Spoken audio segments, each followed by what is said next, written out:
Well, we are rolling here with our buddy Chris Bates. Chris Bates, welcome to Meat Mafia podcast. We're doing a little reverse interview today. I think this is going to be very fun. Brett and I getting interviewed for our first time on our own show. So, Chris, thanks for joining us, brother. It is awesome to be here with the Meat Mafia gentlemen. And for those who might not be familiar, a reverse podcast is essentially where the guest takes the seat of the interviewer and the host or hosts in this case become the interviewee. So I have a list of questions, which I might be referencing, but we might spin off. So if you guys are ready for it, I'm ready to circumvent the small talk and go right for like the jugular of who you guys are, why Meat Mafia podcasts, all things Noble Origins, and more. Let's dive deep. Sounds incredible. Let's go right for the jugular. Right for the jugular. No small talk. We will probably cover some, what would you say? There'll be hidden gems, and we'll probably hit some things your listeners might have heard before. But I feel like the best way to start is to get each of your backgrounds pre-Meat Mafia, which I know might have been a dark time in a few ways. But if you don't hit rock bottom, you don't know which way is up. So let's start with Harry. Pre-Meat Mafia and not living an evolutionarily consistent lifestyle. This is so funny because it's like I just see who you are. So I'm so curious, what did your life look like then versus now? Yeah, so I think there's like been a few iterations of it. When I was a teenager, kid growing up, I was very dialed in from just like the wanting to play sports all the time. I found training like very early on. So when I was like 14 and 15, I was going out on these like long runs. So I had this like weird just draw to like fitness and like physicality of sports. And diet, not so much. Like I was definitely the type of kid who could just like get away with eating a bunch of like whatever I wanted. And then when college came around, or actually, sorry, backstep, in high school, was just working out of this gym that was like incredibly focused on performance. So it was a gym in Tyson's Corner, Virginia called Prospects. And I was in there day in and day out, and the guys there were incredible at just like functional fitness, really teaching you biomechanics and how to like improve movement skills that could then be transferred onto the sports field, baseball, football. So I was just like those guys like shadow. I followed them everywhere. They were kind of mostly performance stuff, but then talked a little bit about nutrition. So I got a little bit of insight on nutrition stuff there. But it wasn't until I came across, I think it was like Tim Ferriss' podcast in college, when I was really just like looking for ways to continue to just get better, and found the paleo diet. So like my freshman year, I was like doing that, trying to just get better and better. And then I would say still very focused on training through my sophomore year. I stopped playing baseball my junior year. And that's kind of when like the identity shift for me, like being an ex-athlete, started to like take form. And I was having all these like great new experiences. I studied abroad. I was able to intern for a company that I ended up working for after school. But all of that kind of took me away from like being the athlete. And I started to focus less and less on nutrition and training, and was just focused on like what was next. And so when I got into my job, I worked at the same company for 5-6 years after school. And I found myself in this place where I was so focused on work, not as focused on the other areas of just like taking care of myself and really prioritizing fitness. Like I was still like for the average like desk guy, like in decent shape, but I just wasn't like who I was before.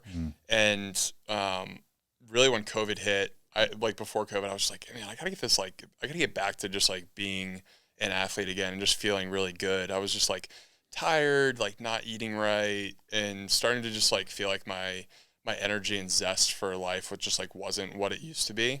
And so I just started tinkering again with the diet, doing like a keto diet right before COVID hit. And then when COVID hit, I just like went back all in and was experimenting with carnivore, did carnivore for a few months, was in incredible shape.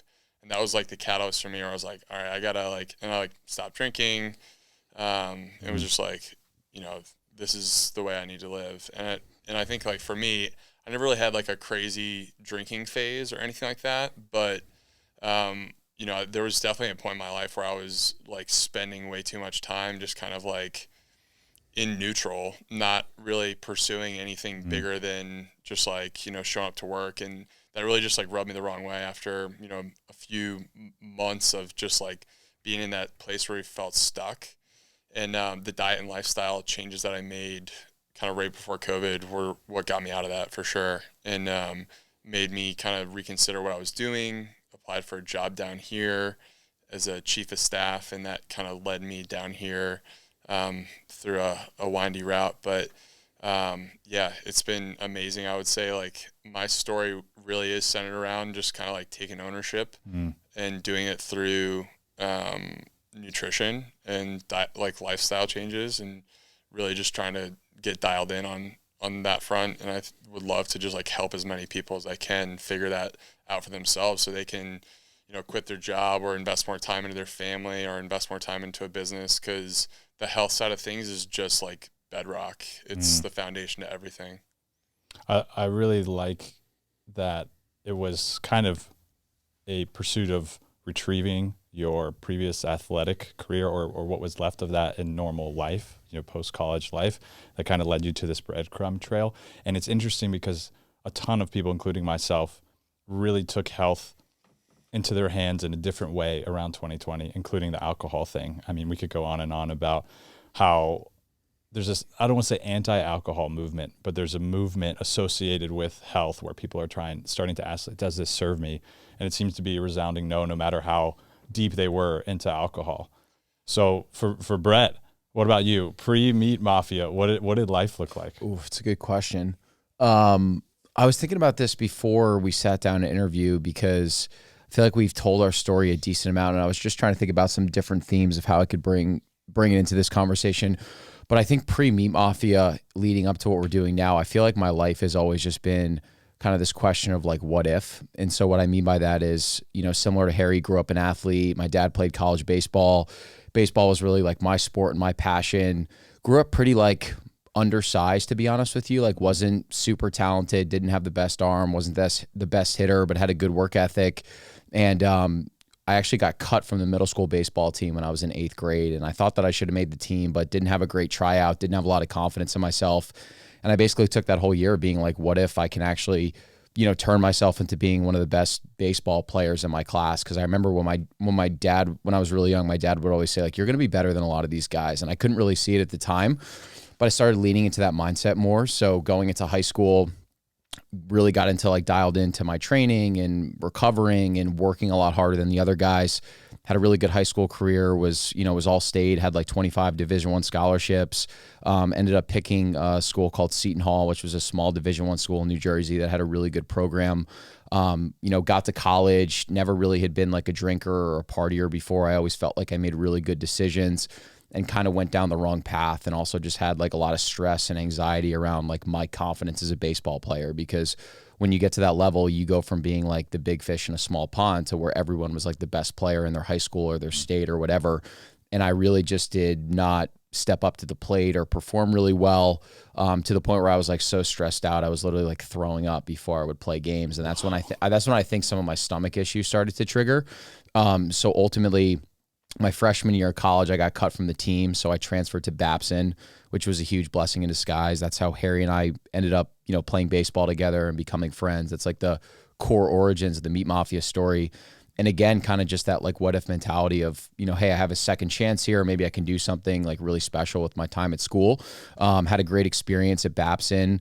Ended up going into my senior year. That's when I really started to have some health issues, just from the drinking, the stress, not prioritizing my health, eating a lot of processed foods, not sleeping enough. Got diagnosed with ulcerative colitis when I was 21 years old. Was flared up to the point where I was, shitting blood 20 times a day. I lost 30 pounds, hospitalized. No doctors are talking to you about diet and lifestyle at that time. This was like 2016 going into 2017. And really everything changed for me when I graduated college, because I kind of just took an honest look in the mirror and just didn't really like what I saw in the mirror. So started getting into endurance running, which led to like some marathons and triathlons and things like that, just trying to tap into that physical potential.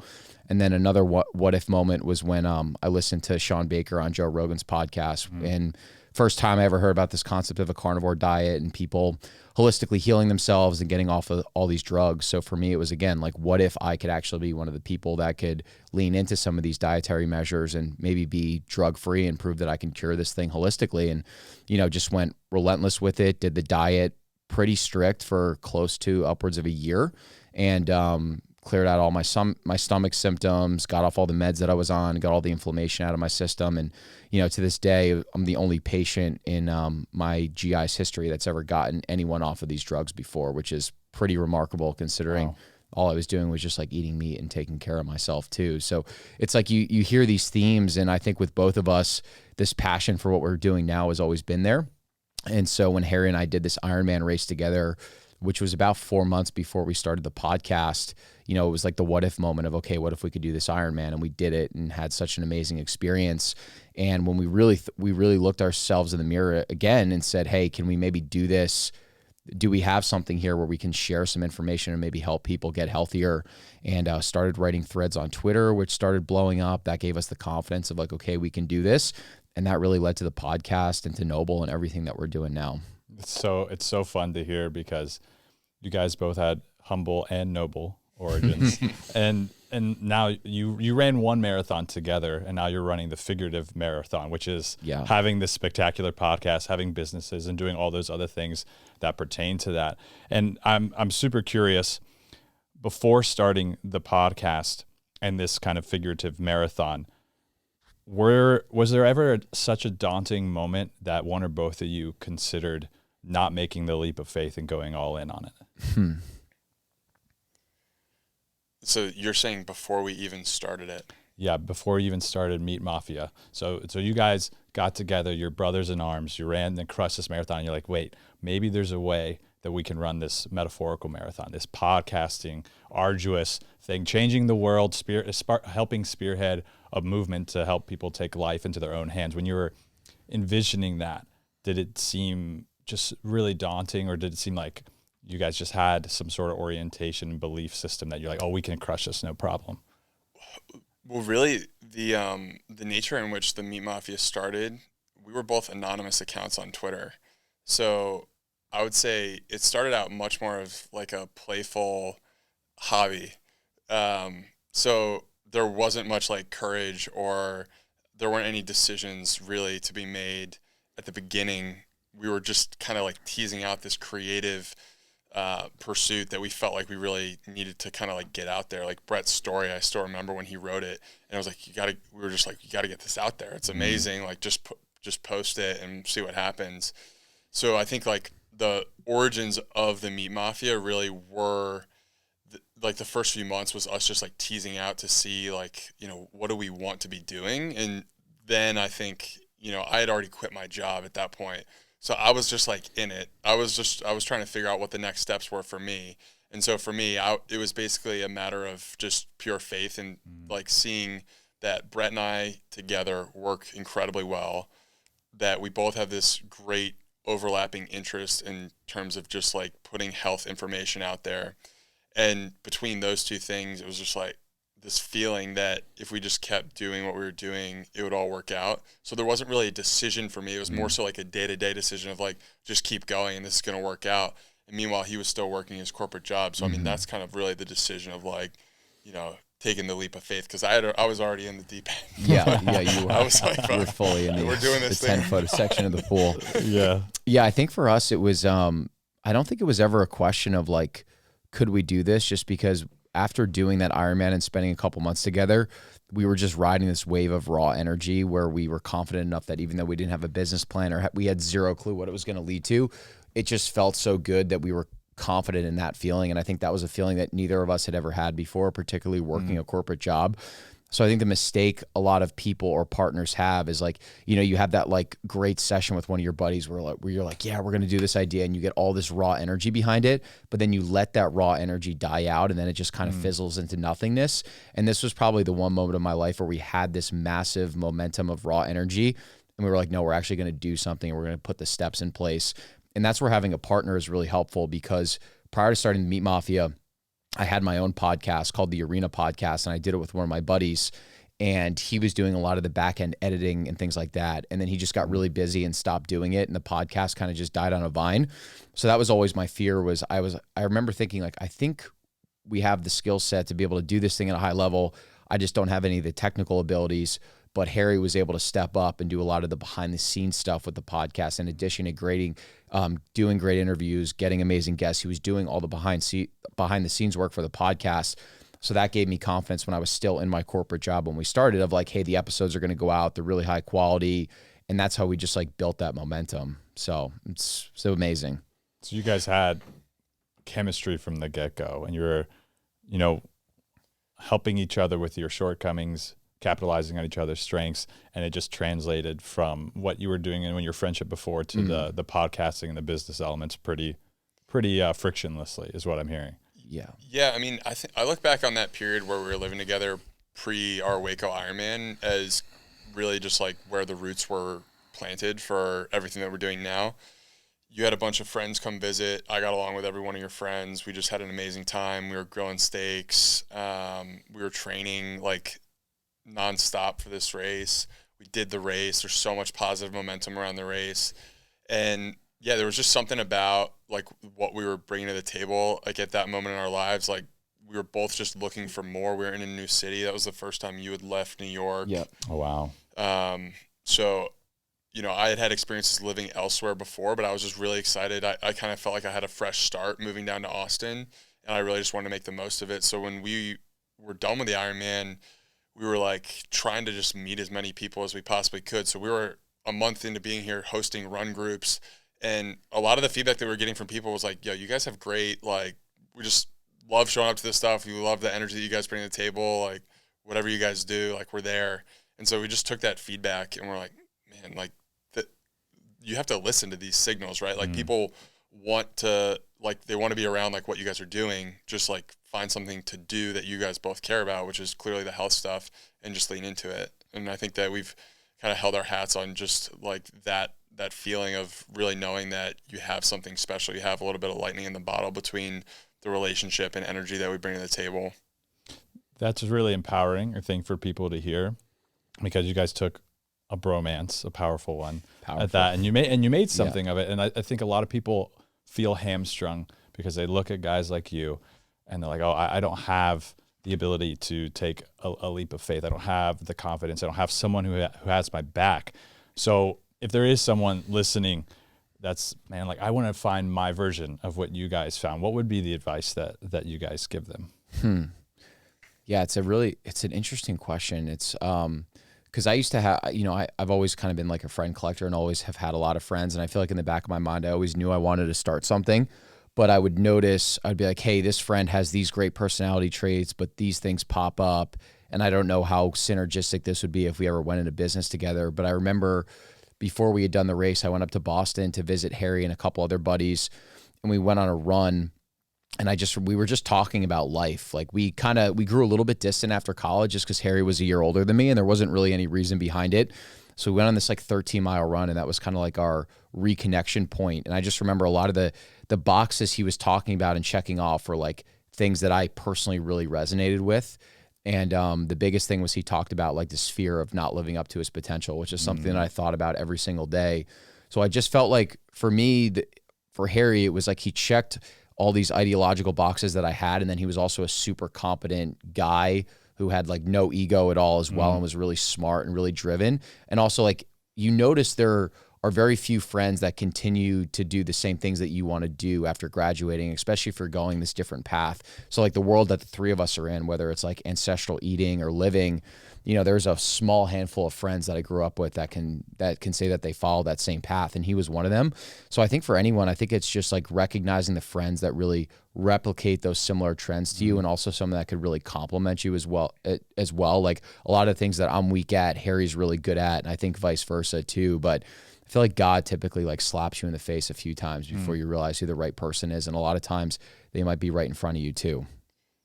Yeah, I would just add that I think if you're looking to get into business for yourself, you're most likely someone who's extreme, and if you're looking to do that with like a friend or partner, I always felt pretty insecure about how extreme I could go with stuff. Like I would always be like the person who's like, let's go for a long run and like really push it.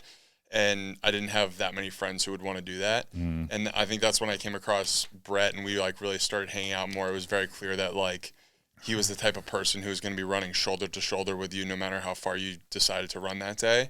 And I just think running is a great analogy, or endurance sports is a great analogy for business. And so find people who want to go the same distance that you want to go.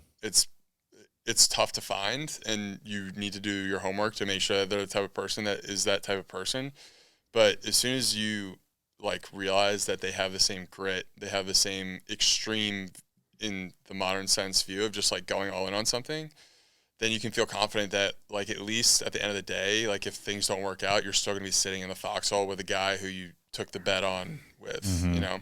Yeah. I love that metaphor of the running. I think is extremely accurate. And the sentiment I kind of get from both of you is over time, be very aware of who is in your circles who can meet you at that same level of all in, because that takes grit, you know, that takes a lot of tenacity and a lot of things that I think everyone is capable of, but not that they're choosing to pursue or build in terms of proficiency of a skill for one of those things. Yeah.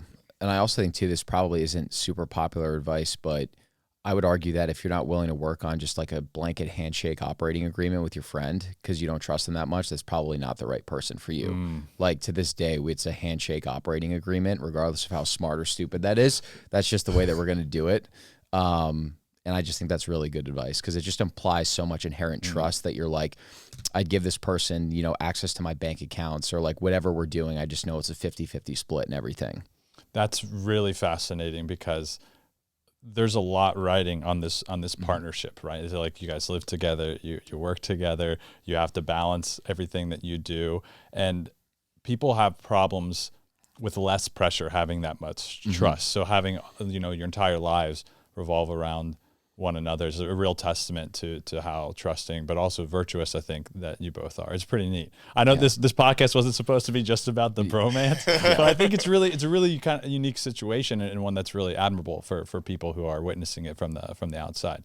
And to wrap up kind of like the historical section and how we got here, actually, let's wrap it up. I would like to move to a little bit of a rapid fire because what I've noticed from listening to a lot of your podcasts is you each have a lot of personality and you're so driven to deliver value that I think it would be neat for people who are new to the show or been listening for a while to get some insights on who you guys are as individuals. So more about who you are currently. And these might be off the charts a little bit, or rather out of left field. So bear with me. I love it. What we'll do is I'll just ask them and we'll go and get both your answers. Sweet. I love it. So, and a little shout out to Corey Hibben at the Health Hustle, because the rapid fire questions is something that he's done, and I really like it. So I wanted to implement it in this way. Yeah, great dude. Legend.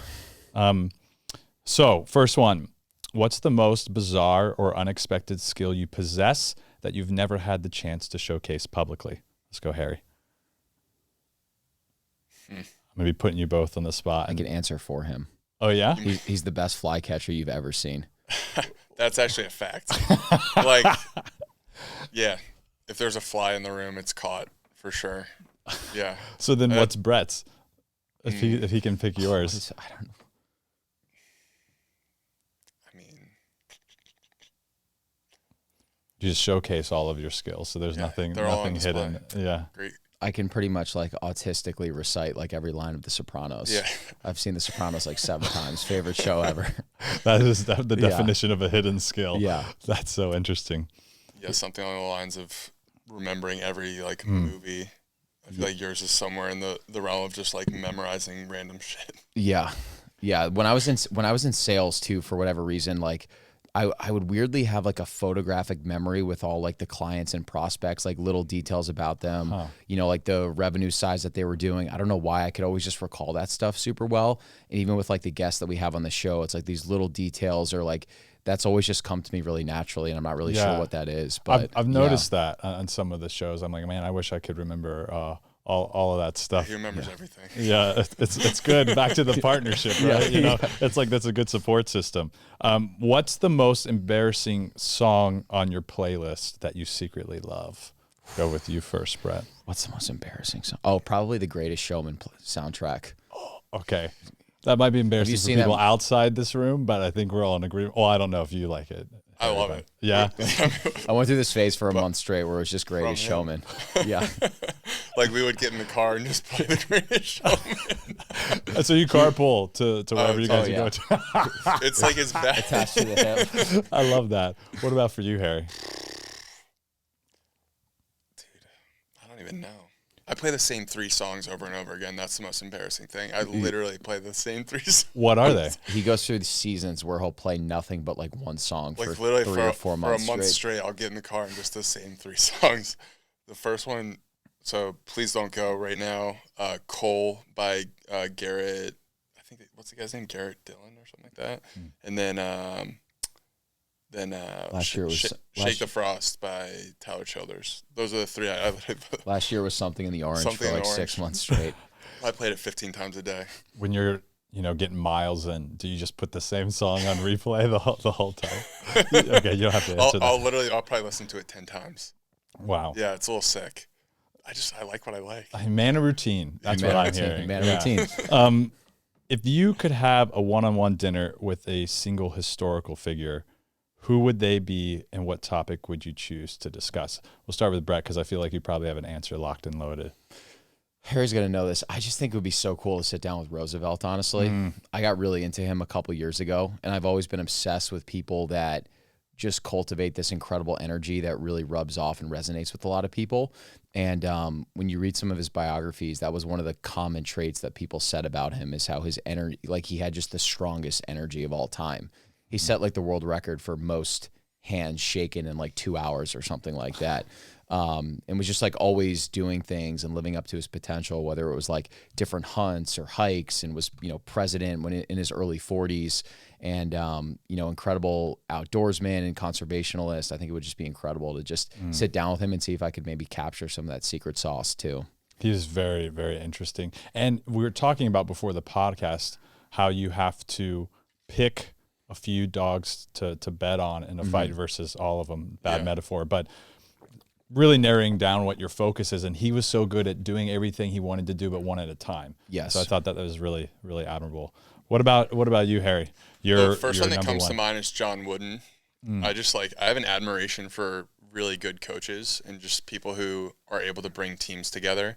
I think he's the best, and he just focuses on the fundamentals. I've got like this little John Wooden book that I flip through from time to time, and I just think he has such amazing, like simple advice for people, and he's like an incredible man of faith. Like, just believes that like if you do the little things, the big things take care of themselves type of guy, and I think so many people can benefit from just like that type of philosophy. So I would love to just have dinner with him and pick his brain. Yeah, that would be fun, I'm sure.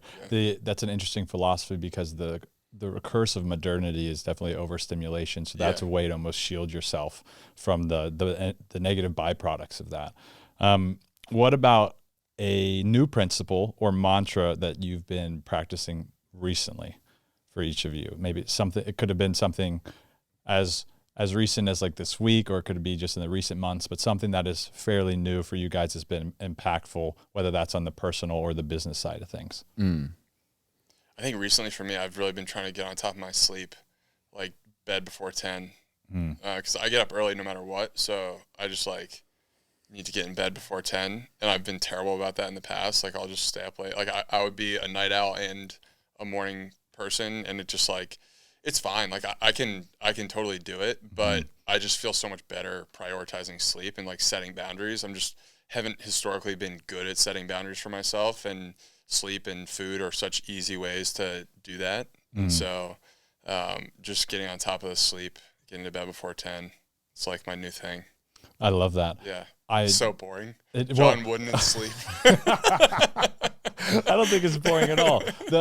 I do have to ask, so why do you think it's so tough? I struggle from it too, so I'm very personally interested in your answer. But yeah, what keeps you feeling like you can't, why do you have to do both? Why do you have to be a night owl and a morning person? I'm sure it's probably related to drive, but. Yeah, it is for sure. The night owl part of it is, when I was in college, I would just always have the best surge of energy for work, either very late at night or very early in the morning. So I would stay up late just like writing papers, studying, and that was where I could actually like get work done. My brain was just like quieter then. And then in the mornings, like kind of same thing. Like that's when I like to get a workout in or go do something creative. And yeah, it's just the middle of the day is not where I like to just like sit down and like lock in and get stuff done. I like to kind of like, let that be a little bit more free. So yeah, I really get focused at the early days or early hours of the day and late hours of the day. Yeah, that's kind of neat that you can to really excel at both times, but I can see how that's a hamper for sleep. But clearly you can function just fine. But yeah.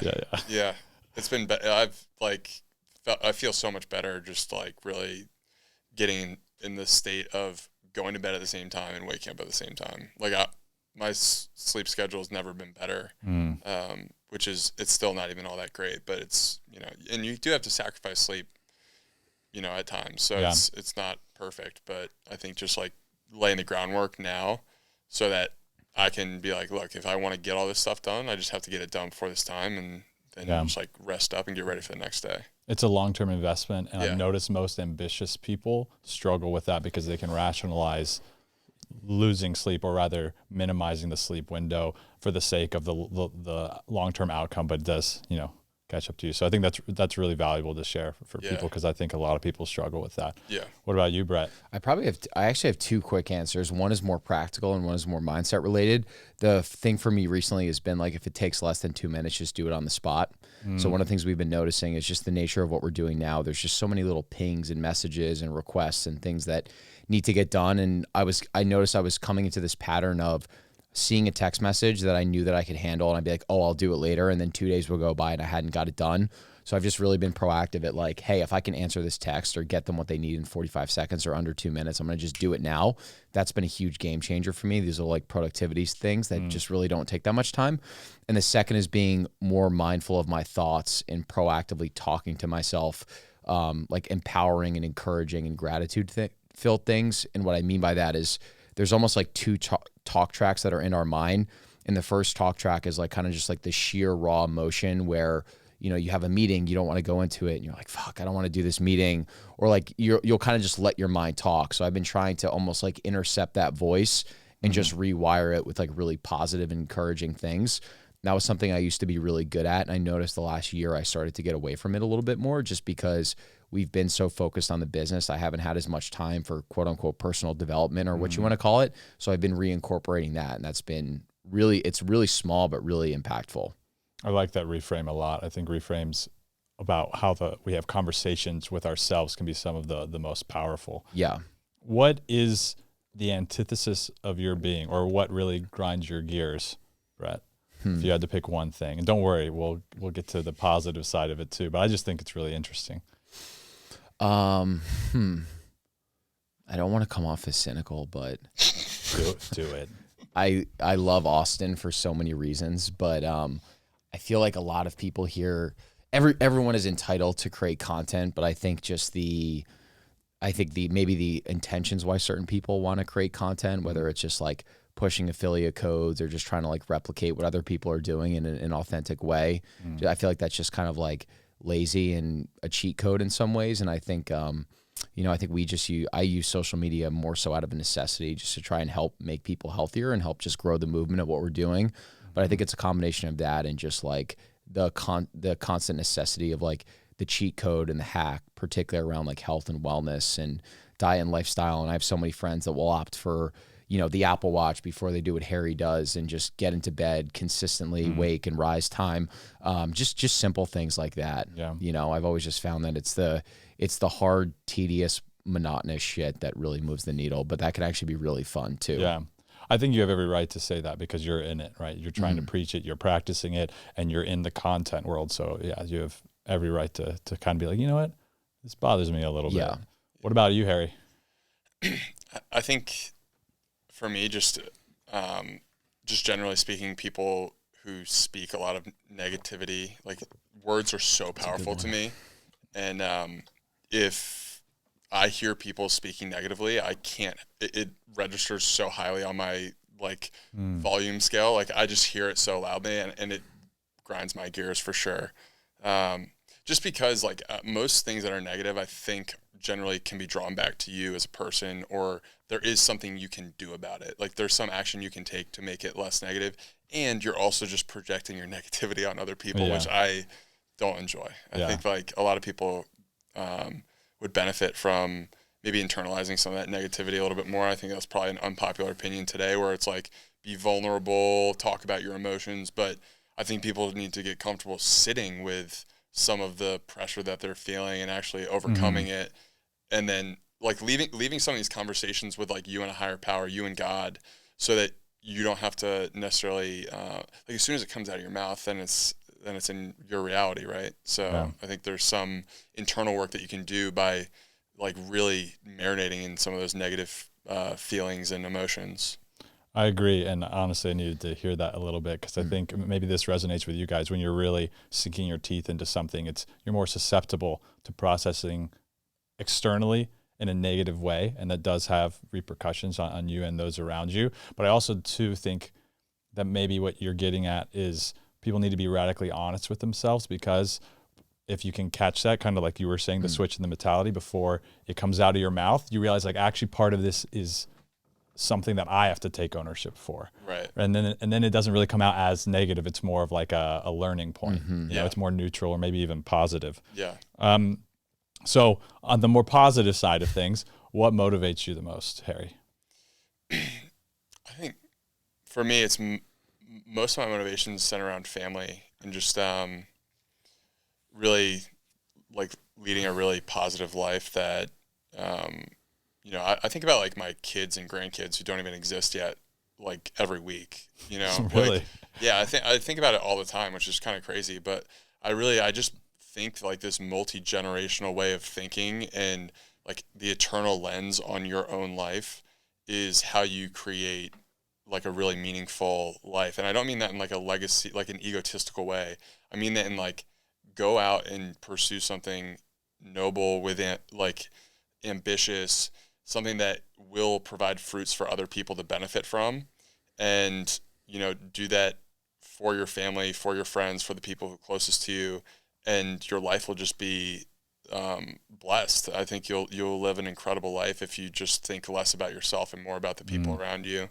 And from my own story, my parents got divorced when I was 20 years old, and I think I grew up in a family that was incredibly close, and that moment for me was a huge shift in perspective on just what I really wanted in the future.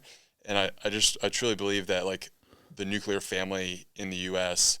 is the core to us kind of there's just weird feeling that I get. It's the U.S. is just going through this weird transition, and a lot of it is centered around family units not being intact. And it just hits home for me, and I do feel there's not really role models talking about that, being a true family man, a person who wants to grow a community and invest into their family. So for me, that's the thing that motivates me and makes me want to be a better person every single day. There was someone who I was talking with recently that was saying that the more responsibility that you incur, the more fulfillment and motivation that you subsequently incur. And I do think that's true, and I kind of hear that in what you're saying too. Yeah. really drives you. What about you, Brett? What motivates me the most? Yeah, what motivates you the most? My answer was the first thought that came to my mind. It was very similar to the answer that Harry gave you. And I started feeling more of what Harry was talking about, I think, as I started to enter my late 20s as well. And then particularly when I started dating like an amazing woman that I finally saw myself like really being able to spend the rest of my life with too.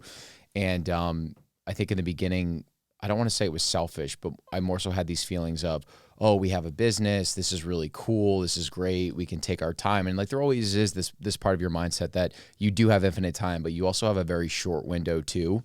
So I think what's the most motivating to me right now is understanding like this window that Harry and I have to be able to like go all in on what we're doing and living together and working on the business 24/7. It's like, bro, that is a small window. That's like, we're talking like maybe 2 more years max, maybe less than that. Honestly, you don't really know. And I have this feeling that when we're all really old, we're going to be like sitting around the campfire, like being like, oh dude, remember when we did that podcast together? Or remember when we did that road trip together or whatever?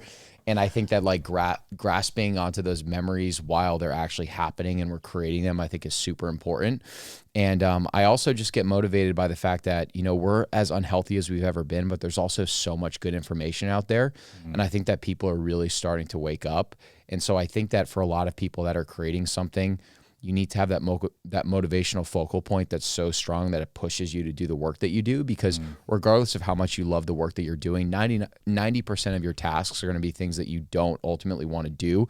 So you really need to have that strong motivational focal point that will push you through the tasks that you don't want to do.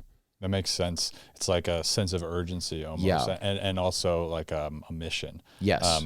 The other thing that's interesting about that is what you're talking about is kind of proactive nostalgia. And I can't, claim that I came up with that term, but I heard it recently. And I think that's a great way to live.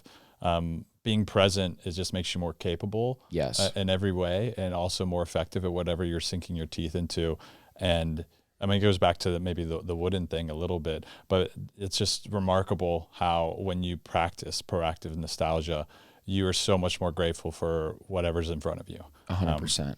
Yeah. So we're gonna wrap up the rapid fire, not so rapid fire, but that's good because I feel like I've learned so much, and I'm sure everyone else has through these questions. Last one, it's a little bit of a two-parter. If you could write a letter to your younger self, what advice or encouragement would you give, and what age? This is the second part. Would you deliver it to yourself? So again, what advice or encouragement would you include in that letter, and what age would you give it to yourself? Brett. Obviously I don't regret anything, because I really believe, God's plans really are bigger than your own, and everything that's unfolded in the course of your life has happened for a reason, regardless if we can't understand those things. But I think a lot about when I was going on my healing journey, when I was around like 24 or 25, and I was in my free time, like I just loved the nutrition piece of this whole thing. And I loved the feeling of like cooking and experimenting with certain foods and how good I felt on the other end of that. And I could see and feel myself changing.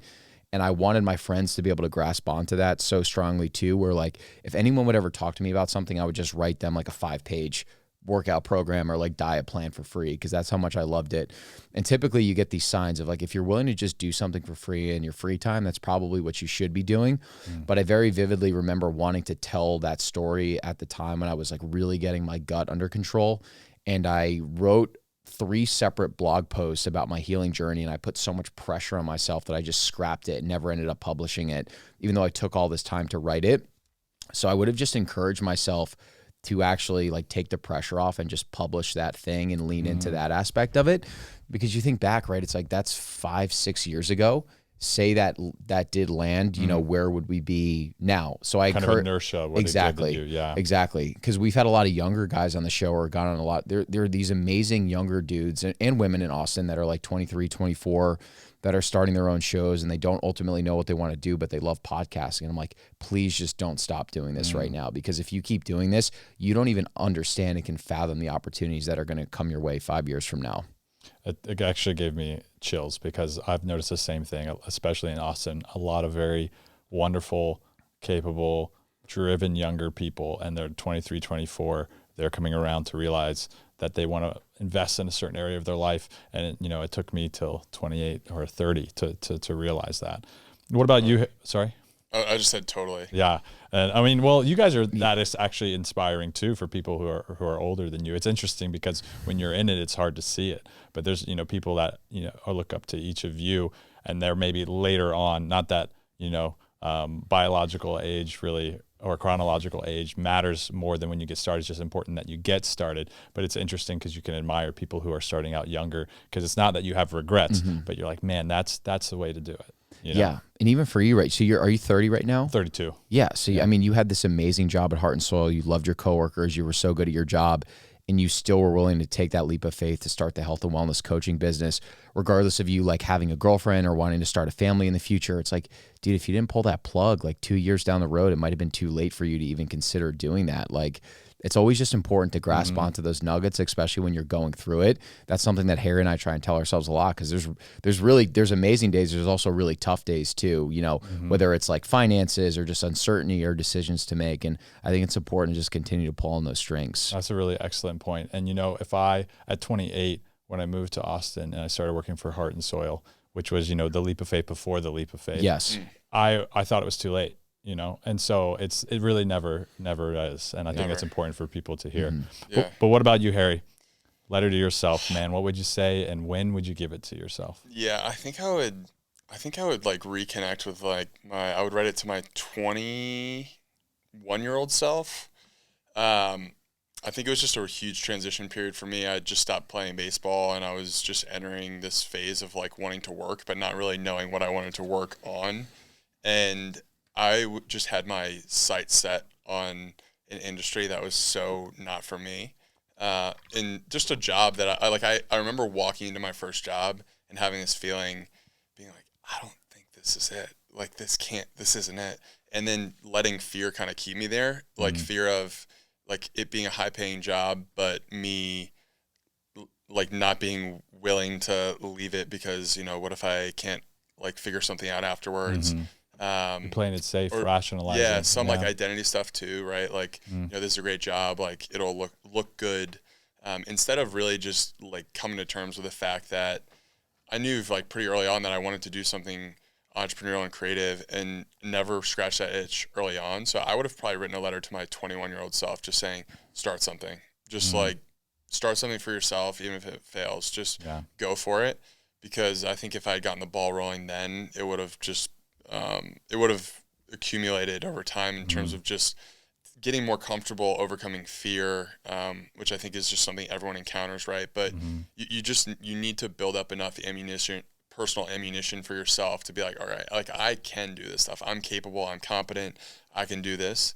And it doesn't matter what it is. Like I'll figure out how to make it work. And I think 21-year-old version of myself was just kind of like fixated on the wrong things early on in my career and search for what I wanted to do. So yeah, I think it's very natural, unfortunately, like a course of action for a lot of people, or a thought process that people have to somehow overcome, typically through trial by fire. And so I see the common denominator with sentiment is take action, you know, between you two, which is what you've been doing since you've met up. So that's pretty serendipitous.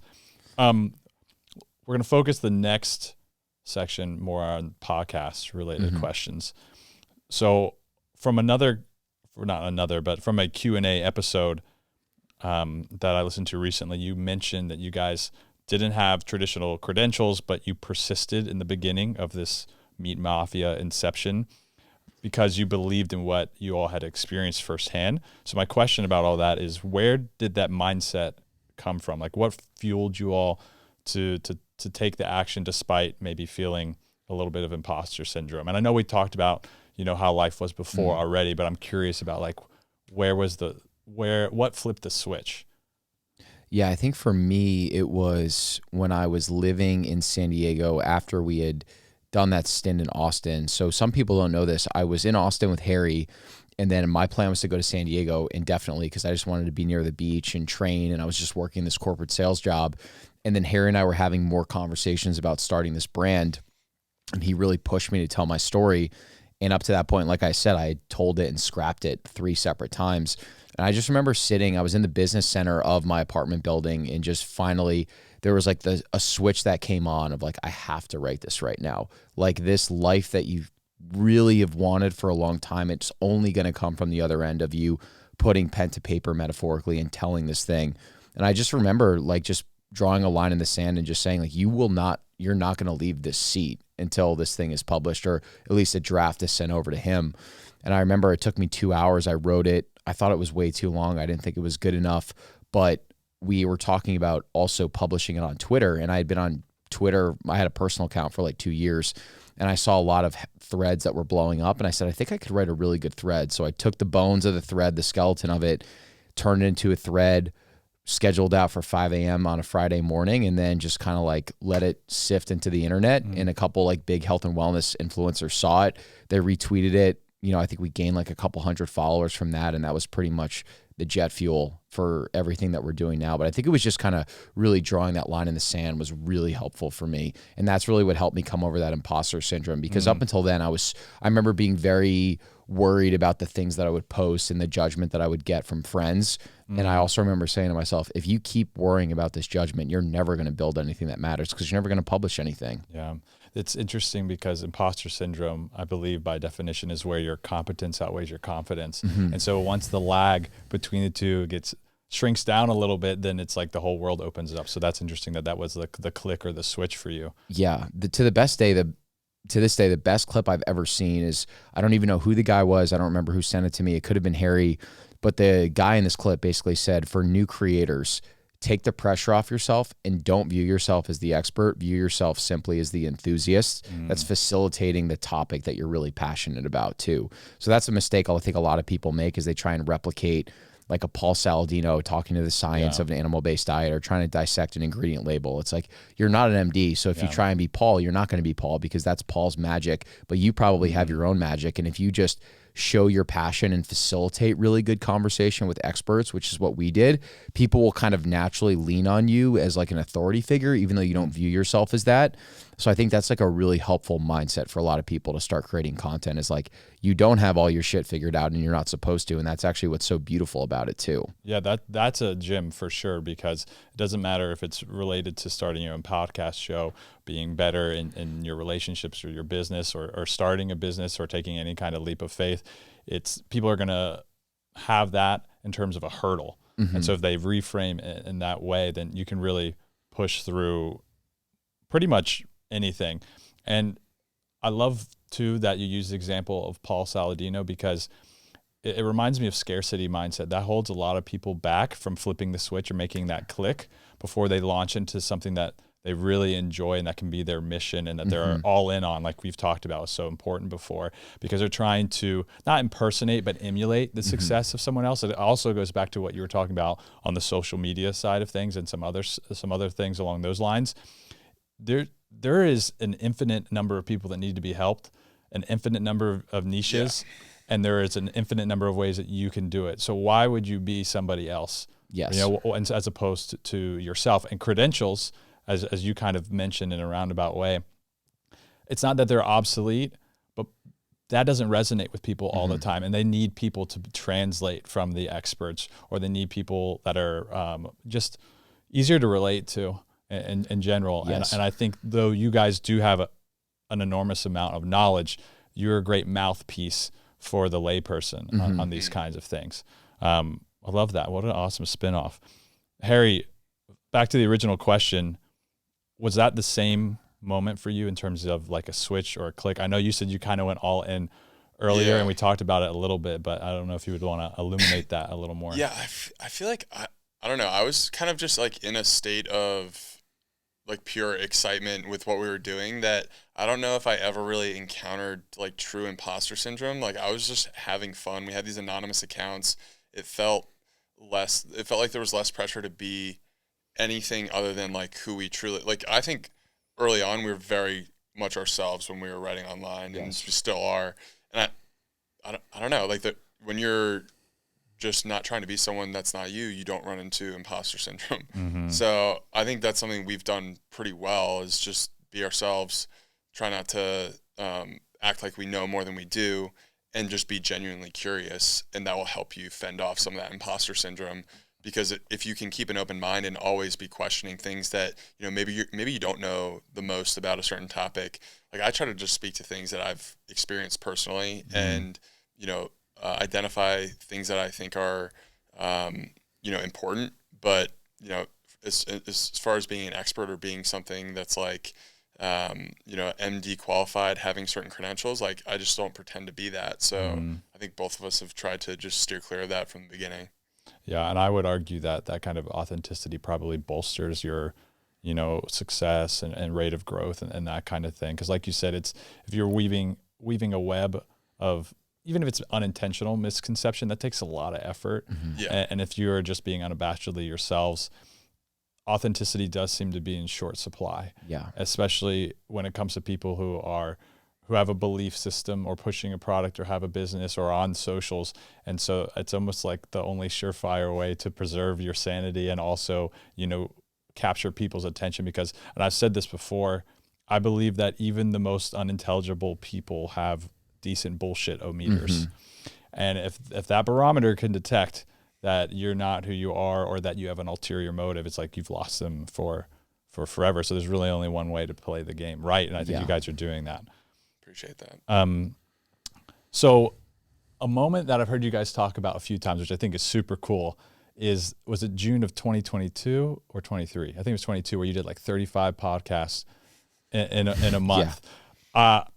First of all, would you kind of summarize that in case someone listening hasn't heard you say that before? It's an amazing feat, but I'm also curious about like what that month felt like and if you would want to replicate it again. Oof. Yeah, so we started the show March of 2022. So when you talk about overcoming imposter syndrome, our thought process was we're two guys that are going off the couch that have never podcasted before, and we want to get really good at this thing. So what do we naturally do? Well, we need to get a lot of reps in and have really good interviews and more conversations. And not even really good interviews and conversations. We just said we need to be behind the microphone more, build our rapport. We were doing it over Zoom. Harry was in Austin. I was in San Diego. So you're managing this like co-host podcast, which is challenging to begin with. But then over Zoom, it creates a totally other dynamic too, where it's like Wi-Fi delays, you know, third guest, trying to make sure that we're really flowy and organized and everything like that. So I don't even remember why it happened, but my thesis is that I think we had just a lot of critical mass with good guests. And at that time, if a big guest wanted to come on, we weren't going to say no to anyone. We were just going to make it work. So, I mean, I remember having a day where I think we did 4 or 5 podcasts in a day, and I was working a full-time job too. So I was just like making up these like crazy doctor's appointments, and my boss probably thought I was like chronically ill or something like that. Well, But I remember having the conversation around we were trying to not gamify it, but starting from zero with a podcast and trying to actually get to the point where you have people listening to the show is a chicken and the egg situation, because you need to get great guests in order for people to listen to the show. So in order to get good guests, we're like, we need a critical mass of episodes so that we can say, hey, we've done 40, like come on our show. And so that clicked for both of us, and that was month 3 of doing the podcast. I think we did like 5 episodes in March, 15 in April, and then May of 2022 we did 35. Wow. Yeah, but it was really important for us because we had on episode 30 we had on Mark Schatzker, who is for us one of our favorite books to reference in terms of just understanding how we thought about food, like what's happened in the food system. He played a huge role in just inspiring us to write more, and also like the education that he puts out there. He connected What's a lot the of title dots for us. of that book? The Dorito Effect. Okay. Yeah, great book. And so we had him on episode 30, and we were riding the wave of being like, what guest can we get next? Because we just had a guy on who we read his book and we loved his book. How can we keep gamifying this so we can get to the next big guest? And that for us was huge. I mean, that was a lot of it. A lot of it was just pure excitement around just booking guests. I remember the exact reason why now. I forgot about this. So we booked Rob Wolf on the podcast at the end of June. And Harry in his head was like, we need to have 50 episodes recorded by the time Rob comes on. I don't know why. That was like the arbitrary It was bar. like this arbitrary number that he set. So we were like, He's all like, right. why am I Better than 1,000, dude. Well, we were like 20 episodes in, so we just went ham, and I think we lost count. And by the time Rob's episode was released, I think we had done like 80 podcasts at that point. So we blew through that number. Dude, there was a point where we just released a podcast like day after day after day for like 2 months straight. I'm like, no one's listening to this, I don't think, but Fiends. Yeah. Podcast fiends. But it was fun. It was good. When you're in it, you don't think about that though. You just are like, you're riding this high of like this great guest. The show is growing. We're personally learning so much too. And for us, we're building relationships with a lot of these people that we dreamed of to have on the show one day, and would have loved to have just met them 3 years prior to that too. So you're just more so than anything, it was just leaning into that feeling. Yeah, when I quit my job, I viewed the entire experience afterwards as like getting a real life MBA. So from the vantage point of the podcast, us just being able to like load our curriculum up and just like stack the deck, in 3 months we were talking to doctors who legitimately got Brett off his medication and had changed both of our lives from the content they put out. So that to me was a huge testament of like this MBA program that we're putting together for ourselves. It's going to be freaking badass if we're doing this within the first 3 months. We're getting these types of guests. So there was just a lot of excitement and curiosity about like what could come next if this is what's happening so quickly. It's neat to build so much momentum and to educate yourselves, because again, going back to the credentials just briefly, that exposure is probably more relative and applicable knowledge than you might get from an actual MBA. I mean, I hope I don't get canceled for saying that, but like it's true, especially in your all's case. And the other thing that I've noticed that you guys both emphasize is repetitions. And obviously we could do running, gym, dating, any metaphor. Repetitions just makes you better. And so the fact that you guys hit the ground running figuratively and literally, it explains why like the momentum was there for you guys. And it sounds like having these guests on is one of your favorite things about podcasting, but I'm curious, outside of that, what are each of your individual favorite things about podcasting?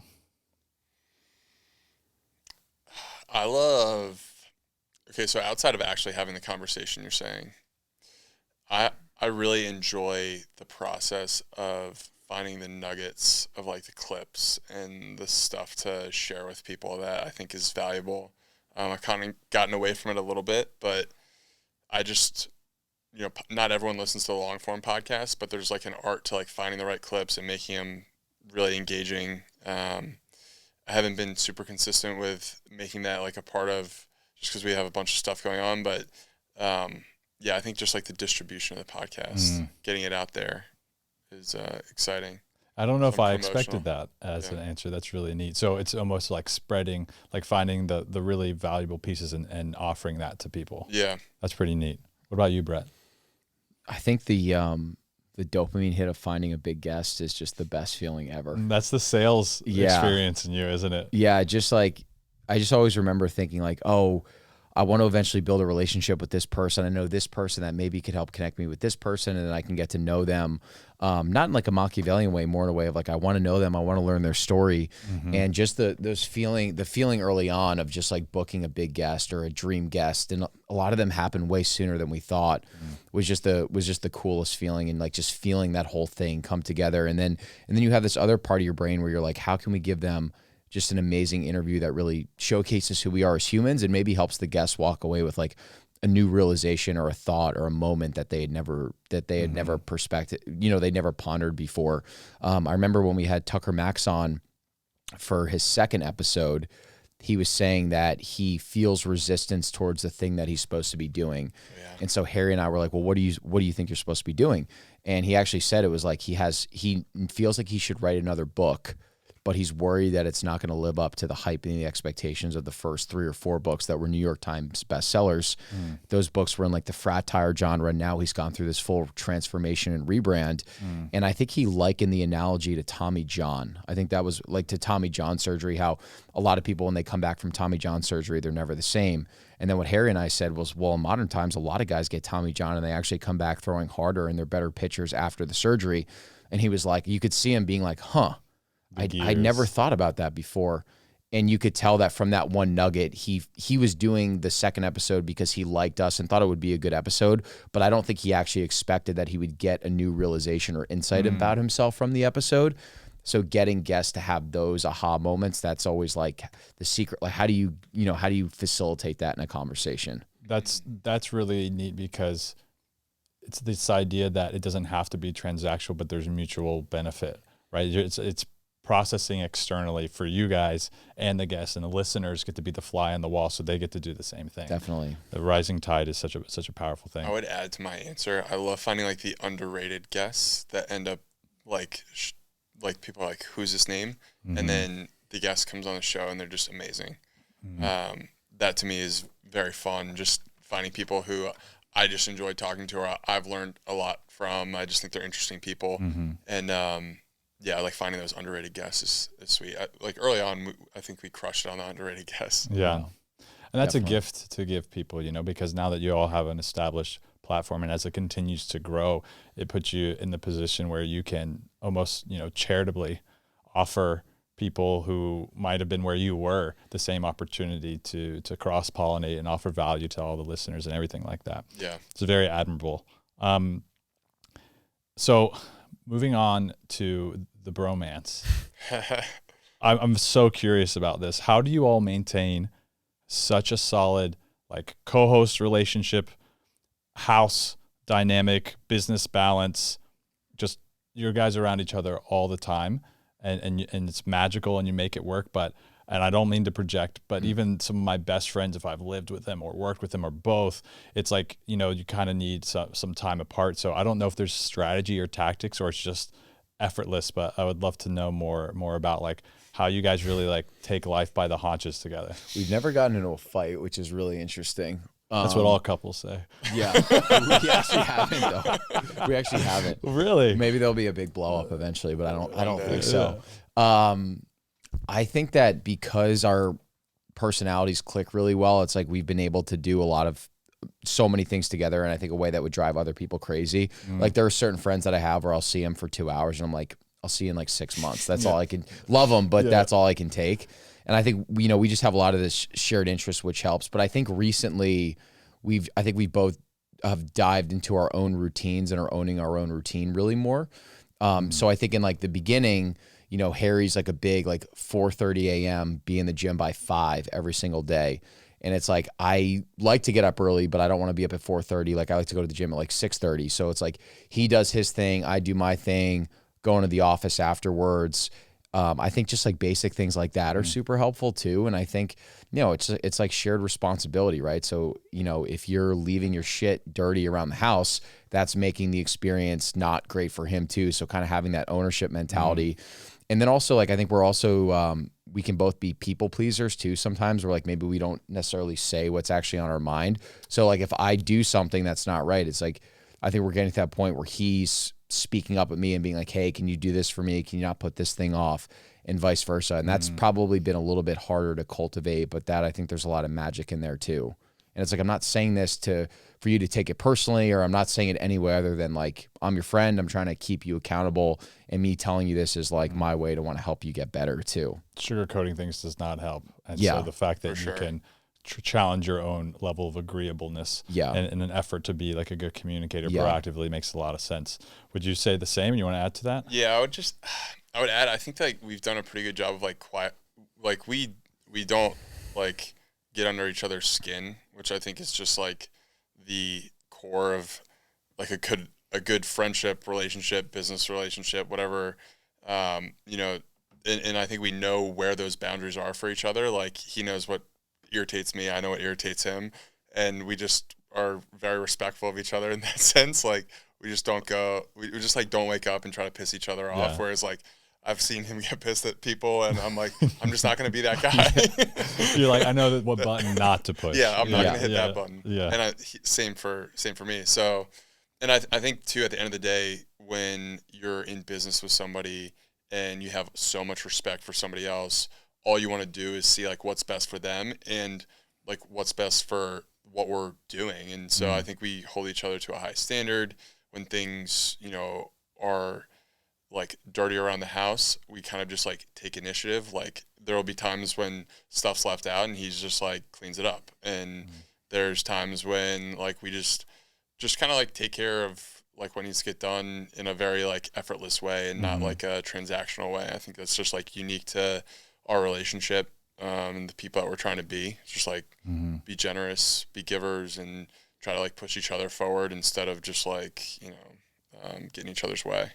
it reminds me a little bit of what you said earlier when you think about the future of your family, because and in a way, by extension, you are family. You're like brothers, and so you're thinking about what's best for him too, which is a sweet is not the manliest word, but I think it's applicable here. It's like it's very kind. What do you appreciate most about one another? We're gonna go down that, pull on the string of the bromance a little further. I appreciate, I mean, I just have such good context of the journey that Harry has been on for the last few years, because when we really started to get close was when you could really tell that he was ready to make a transition in his life. So I think I just have such appreciation for being willing to just like quit the job, move out of the city that was super familiar, get out of the relationship that wasn't the right thing for him, and just kind of like fearlessly chase this unknown path. And like the trust that he had in himself was something that I always found super admirable. Like, I don't think that I would have had the courage to do it to the extreme in the way that he did it. And I think there's I admire that just raw courage so much too. I also think that like we push each other a lot, and I've talked about this on the show before too. I have a tendency to just get hyper fixated on like one thing at a time. And so this summer for me, with the 3 different businesses, I was just really pushing that. And I was actually noticing that like some of the physical stuff and the training aspect were things that I was like neglecting, or more of like a check the box maintenance type activity. So I felt like for me, seeing the way that he would just like wake up at 4:30, prioritize sleep, go to the gym, like really push it, like not take a rep off, do everything to 100% capacity. That was something that I've really admired. And he pushed me in a lot of ways too, because I felt like it's cool, because at the Iron Man, I felt like we were really neck and neck, and he took it to another level. And for me, I'm like, well, I want to also push myself too. So he taught me a lot of that as well. And I also think too, like, you'll never hear him say anything bad about anyone like behind their back, which I think is such a rare, admirable trait. That is pretty rare, and it makes you, actually it helps you not be a hypocrite about your opinion on negativity. I mean, yeah, and so that's really something. What about Brett? What do you appreciate most? Yeah, the first thing that comes to mind when I think about Brett is just like this like relentless pursuit of excellence. And I think it's something that I don't know if I've met many people who have it. And it's not like ego-centered either. I just think that he admires people of the past in a way that I don't think that many people do. And he like wants to have these traits for himself in his pursuit of like just being a leader, courageous, someone who is honest and dependable. Like I think self accountability that Brett brings to the table is like as good as anyone that I've ever been around. And that's where what Brett was talking about. It's like, he was saying, I was pushing him in the physical realm, like he was pushing me in a lot of ways in just like making sure that all the stuff that we're going to get done on the business side of things gets done. And I think we both have a lot of drive, but the way that Brett's lens around that drive is centered around just like being excellent, like the way he makes his bed perfect every morning. Like just like the little things is something that he just takes care of. And the way that he approaches like each day, it's like a bulldog. Yeah, like there's tenacity to it. It's like I think both of us talk a little bit about having like this mean streak when we would play sports, and I feel like Brett does an amazing job of actually having like a mean streak that's like it's not necessarily like he's out to get anyone, but it is like this energy of wanting to just like bulldoze and like build stuff and create. And it's, I think, very like noble pursuits that he's using that energy for. Kind of like channeling the competition into like productivity and definitely and accountability too between you both. I sense like a very high level of discipline and accountability. And I think it's worth even mentioning that not sugarcoating something is one of the biggest pushes to have a prosperous relationship, whether that's business, brotherhood, partnership, romantic, or otherwise. And it's like that. It seems like you guys both very much exemplify that. Moving on, I know we could talk about bromance for forever, but moving on, I want to ask a few questions about the future and then wrap up with a few questions. Cool. Do you all have any ideas, plans, or really anything exciting to share with the avid listeners about the future of the podcast or Noble Origins or anything like that? It's a good question. Harry and I have been talking about this a lot. I think we just want to bring as much heart and soul to the podcast as possible. And I don't mean that in a cliche way. I think that a lot of times I think about probably the most fun we've both had was like probably like the first 6 months of having no idea what it was going to lead to, but like just having so much fun in the creative process, whether it was putting out information, having great conversations with people, like so much of the early stages where we don't even think we can monetize this, but we have so much fun helping people. And I'm not saying that we don't have fun what we're doing now, but you just feel more pressure when things really start to turn into a business. So I think for us, like having that mindset of like, how do we just bring the heart and soul, like truly like full throttle into the podcast and just create the best possible listening experience for people. That's what we think a lot about too. So like, investing in more production, doing more podcast episodes, getting the highest caliber guest on the live speaking events. We've done 2 of those summits that, one in Austin, one in Nashville. It was one of the most incredible experiences, seeing 100+ people from around the country in a single room with the intention of just trying to meet new people, learn new things, network, get healthy. So I think more things like that. It's just a very simple goal. It's like, if we grow the show to the best of the ability and help make people healthier, like I think everything will extend through that, whether it's Noble, whether it's other products down the line. That's really like the gateway, I think, to everything is the show. Yeah. Yeah, I think I would piggyback on that and just say reinvesting our time, energy, and creative spirit back into the show for 2024 and just doing things that were fun, that we really enjoy doing. Like, I think both of our favorite memory of the show is going on that road trip for last year, this time last year, for Christmas, we drove home, 9 podcasts, 8 days, drove from Austin to DC. And I think that's the type of stuff that like gets us excited about really doing the show. And I think for both of us, getting back to our roots a little bit in terms of the types of guests that we get back on, the types of conversations that we're having. This summer we've had a ton of amazing guests on, but I think there's some work that we can do in terms of just like getting out of Austin and going back out onto some farms and having some of these really cool conversations that we're having early on that really showcase like what we're trying to do with the show around fixing the food system and helping people get healthier, reconnecting with local food production and just trying to get this message out there and make it fun, make it accessible. So I think 2024 is going to be a big year in terms of just reinvesting back into the show. We've made so many great relationships through having a lot of really high caliber people on the show. People are paying attention to what we're doing. I think now it's time to like recourse and just like go back to that original OG style of just like, let's just get our hands dirty and go to some farms and like record some great podcasts and spend some time with these people who are doing things the right way. So that's really well said.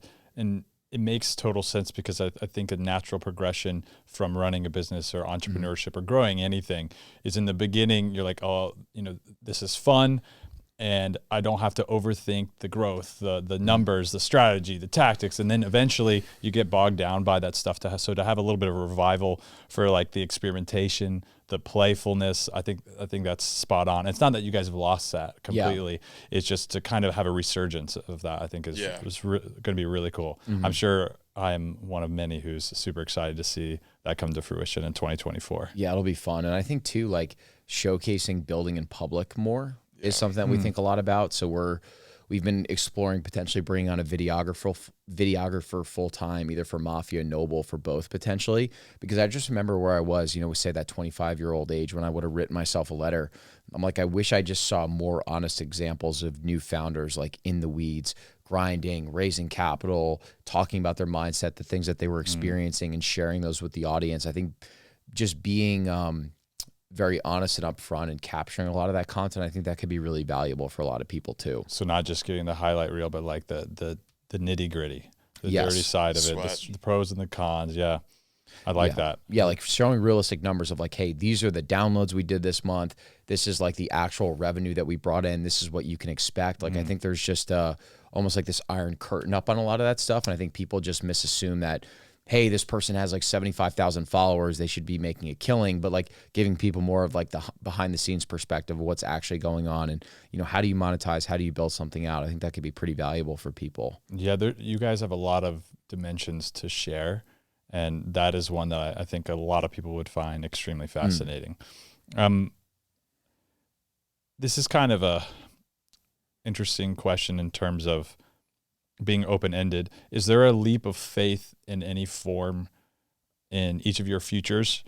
And we kind of covered the business and the podcast side of things about like, you know, what you intend to do. So I guess more personally, like, is there something that's kind of been gnawing at you and you're like, you know what, I'm going to take this full grip, full send, and there's just something you've been itching to get after and that you're going to just send it, even though kind of like starting the podcast and everything back in the day, the outcome isn't really ensured? It's a tough question because I feel like we've gone through such a, like, you know, we're basically 2 years removed or like a year and a half removed from taking that leap of faith. And after that, there's generally like kind of like that like Nike swoosh feeling of like going down for a little bit and then starting to build back up. So I just feel like we're in such a build mode right now that, and I think we've overcome a lot of the fears and things that have like held us back previously, where most of the stuff that we're working on right now and where our sights are just like what's like directly in front of us and just keep stacking one brick at a time. Nothing really comes to mind in terms of like taking a big, like, I feel like we're kind of already taking the big swings with like the show and the product.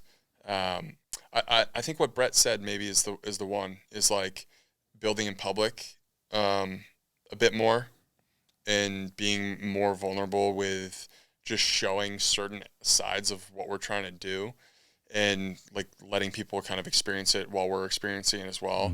I think there's something cool to that where we have this like smaller media platform with a podcast and we have a product that we just launched. Like so many people want to do that. How do you do it? And so, yeah, that's probably it for me. Yeah. I don't have like a big swing in the future that comes to mind. I think we've talked about like, I think a book or a documentary would be really cool when the time is right for that. It would be pretty sweet. That'd be a cool progression. That's a good call. Yeah. It's good. The documentary, Harry's very passionate about that, but we're going to make it happen eventually. Yeah, I think I've been thinking about this a lot of, like, what does it actually mean to like, how close can you push yourself to 100% in a healthy manner? And, Harry and I have been talking about this, like this concept of, yes, you've taken a lot of risk by doing this thing, but like, don't conflate risk taking with the actual action that's necessary to get you to the next level too. So as Harry mentioned, like, I think the 0 to 1 piece is done, but how do you kind of really get that dialed in over the next 2 years where like you're really doing the things that move the needle, you're having a lot of fun, and you're doing it with like a ton of intention and a lot of force in like a really targeted, smart way. I think more about that than like taking another big swing. Yeah. Like I think the big swing is taken, and I think more big swings will continue to be taken. Like that part I don't worry about at all because I think we have the courage to do it because we've already done it.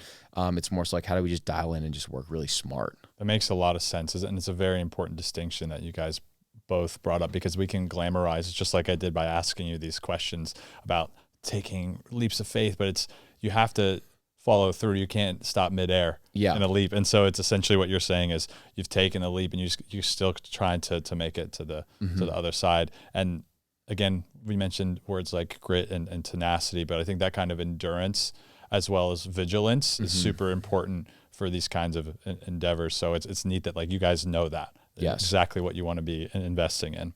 Were you going to say something, Harry?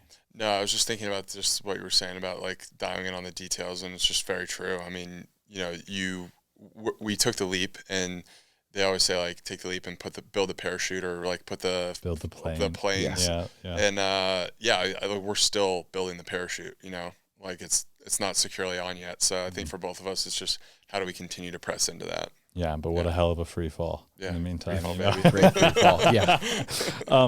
So to hit a couple of wrap-up questions, what is the most impactful principle you've each adopted in your personal life in the last few years as you've been going through all of these very momentous undertakings?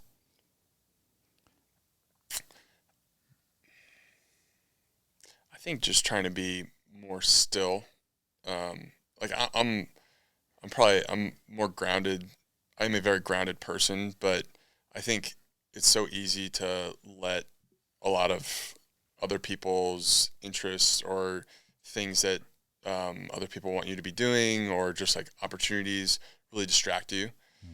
And I just don't think there's a higher skill or characteristic that people need to develop if they want to do anything in life than focus. And if you want to be focused, you need to get still and figure out what you're trying to focus on. It's like a sniper who's like got their heart is beating and they're breathing heavy. Like you need to slow your breath down so you can still your hands to make that shot.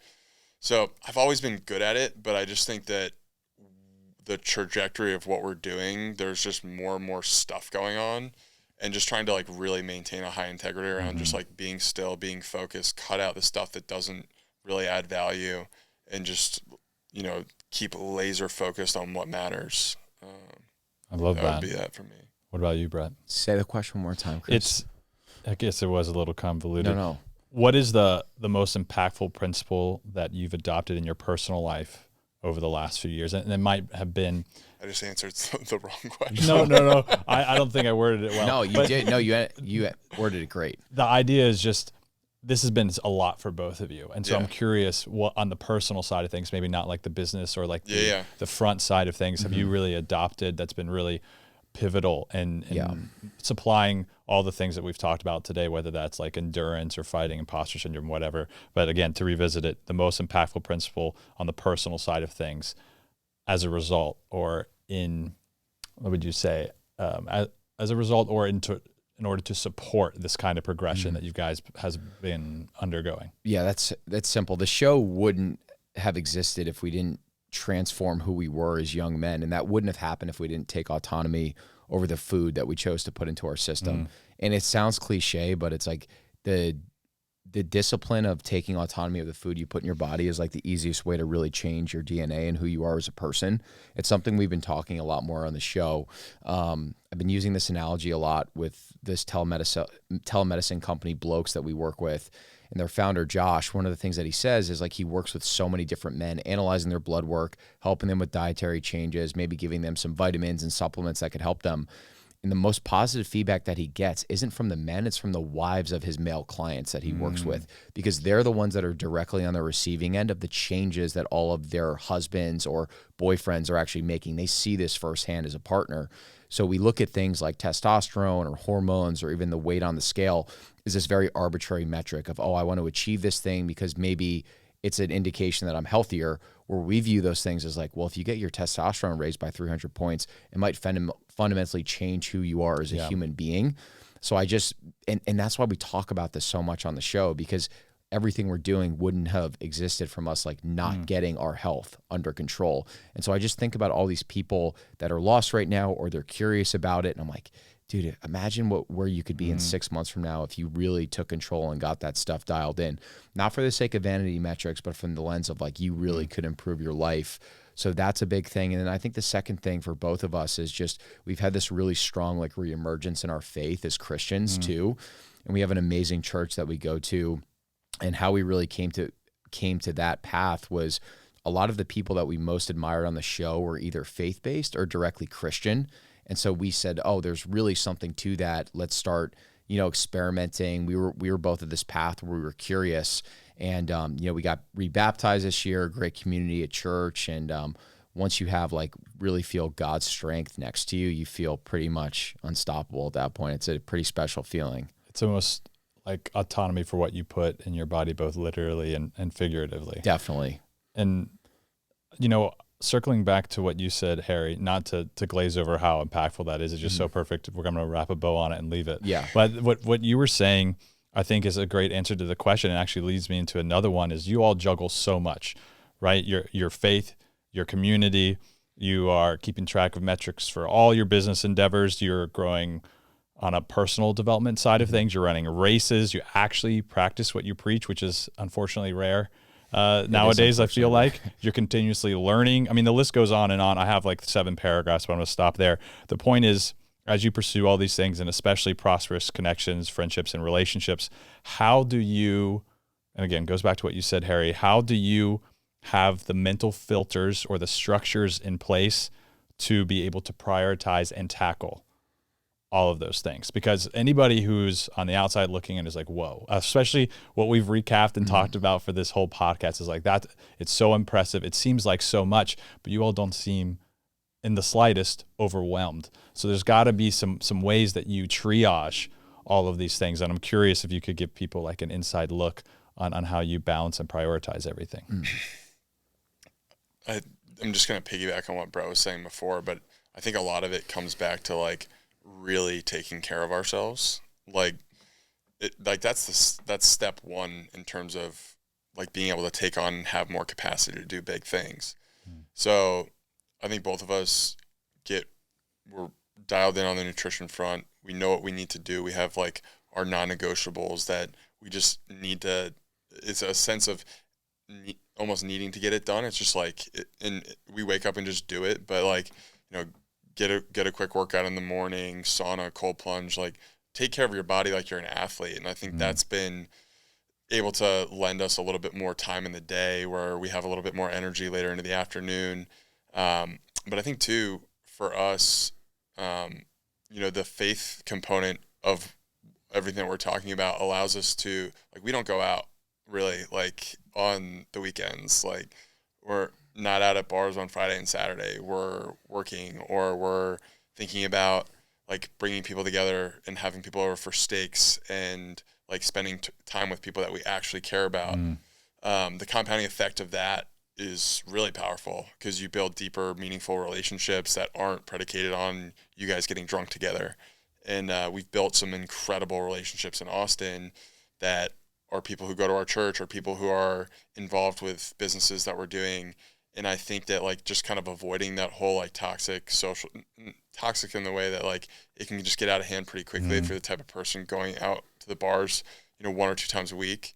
Just like cutting that out entirely, I think has let us be super focused on the stuff that matters, which for us is like the relationships that we're investing into, the businesses that we're trying to build.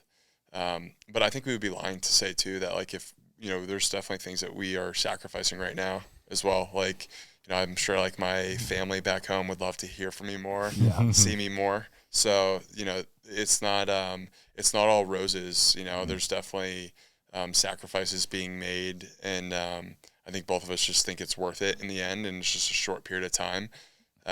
But yeah, I think it's an important point. Yeah.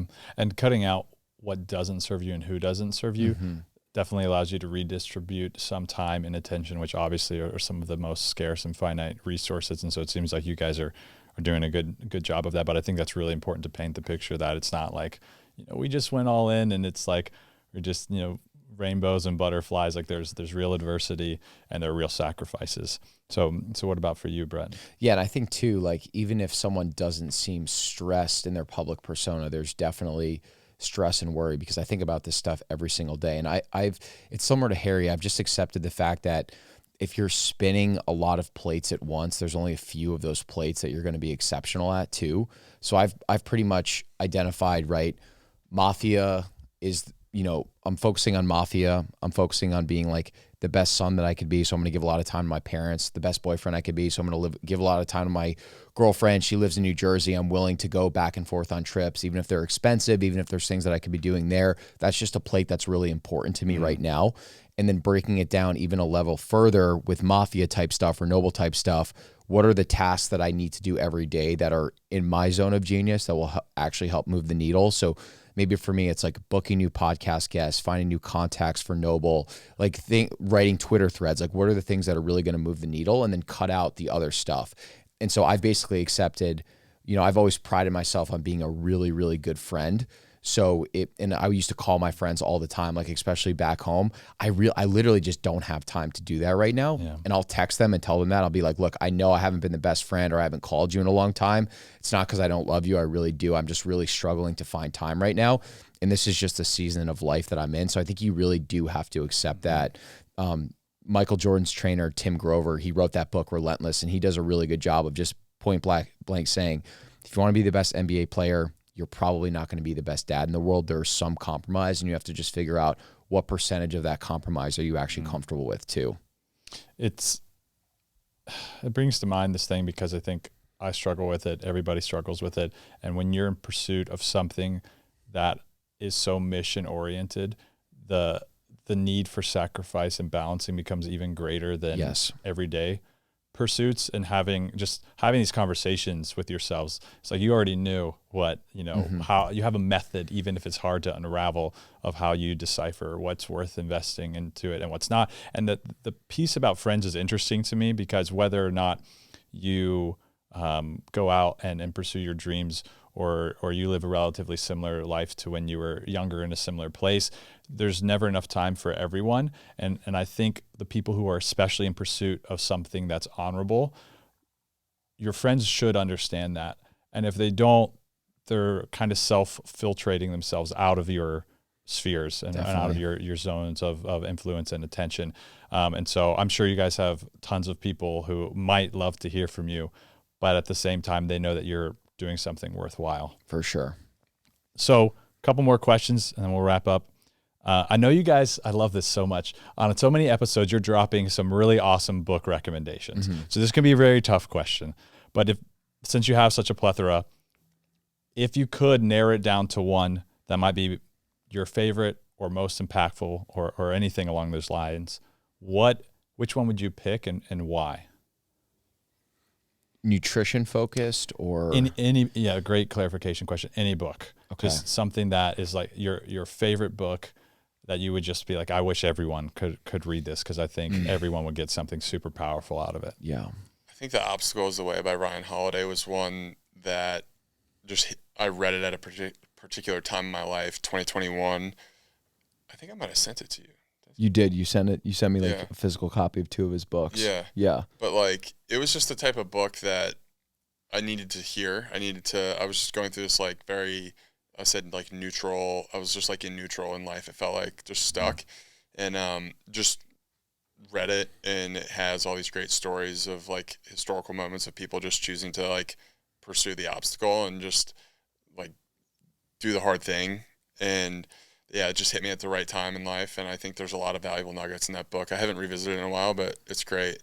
I think if anyone's looking for another one, I think Steal Like an Artist by Austin Kleon is another good one.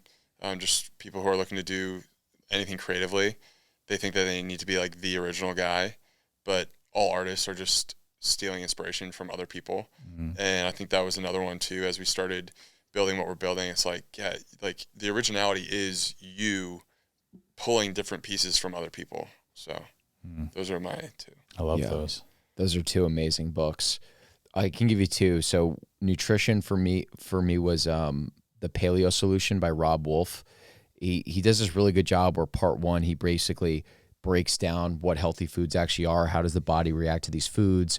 Breaks down things like bioavailability, absorption. He just does a great job taking all this really complicated science and breaking it down. And that was an epiphany moment for me of what real food is versus processed foods and how these things are made to be really hyper palatable. And then the second half of the book is a lot of very practical advice to get your health under control. So he teaches you how to use a CGM, what are cheap ones to buy, how should you experiment with it. He gives you these different carbohydrate tests that test the blood sugar response from these different carbs. Then you can kind of vet and figure out what carbs actually make sense for your body, if there are any that can be advantageous to you. But I just felt like that's the perfect blend of knowledge and then practical information that I think a lot of people need to hear. So Paleo Solution is the big thing, nutrition, and then just mindset, living life is definitely Turning Pro by Stephen Pressfield for me. It's a book that I probably read it 4 times every single year, maybe more honestly, because you can read it in an hour and a half, 2 hours. And there's just so many incredible nuggets. And his superpower is that he's so honest and vulnerable and relatable and had success at a really late age, especially as a writer in the 70s and 80s, and just details that entire experience of when he made that conscious decision to turn pro. What does that actually mean? How can you apply it to your life? It's also my most gifted book of all time too. So yeah, Paleo Solution and then Turning Pro for me. And I'm embarrassed to say I don't think I've read any of those. That's so perfect. Yeah, I 4 will new read books them all. to read. And I'll let you guys know. Turning Pro, I was that's a good one. They all sound magnificent. So last question before we wrap up. It might seem like it's shifting gears a lot, but I think this one's really important because you guys are so good at highlighting and showcasing your guests. And so a lot of the purpose of this obviously has been to take the hot seat yourselves. And I think people have really enjoyed that, will really enjoy it.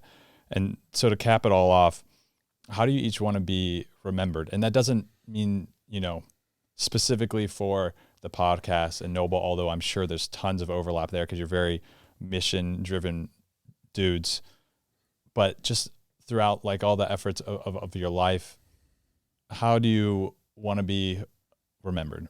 Just if people are watching, they're like, oh, Harry and Brett, I've discovered what goes on in the intricacies of their mind, but like, I wonder what when you boil it down, what they're really after and when it comes to their legacy.